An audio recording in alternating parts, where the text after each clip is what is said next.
পুরনো মামলায় গ্রেপ্তার দক্ষিণ দিনাজপুর জেলার গঙ্গারামপুর পঞ্চায়েত সমিতির সভাপতির স্বামী তথা তৃণমূল নেতা সঞ্জয় সরকার।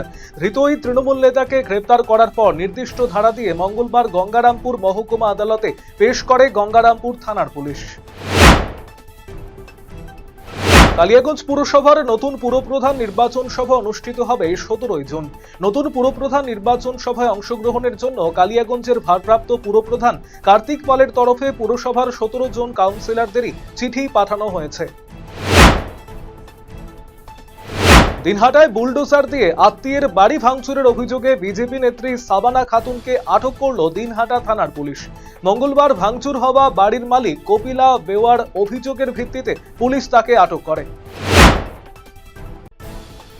ফের কাটপানি ফেরতের দাবিতে উত্তাল হয়ে উঠলেন গ্রামবাসীরা।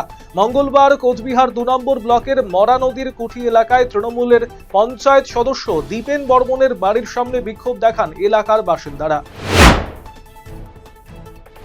রাজ্যে নতুন সরকার গঠনের পর সাধারণ মানুষের দোরগোড়ায় সরকারি পরিষেবা পৌঁছে দিতে শুরু হয়েছে জনকল্যাণমূলক শিবির। গোয়ালপুকুর 2 নম্বর ব্লকের কানকি এবং গোয়ালপুকুর ব্লক অফিসে আয়োজিত হচ্ছে এই শিবির।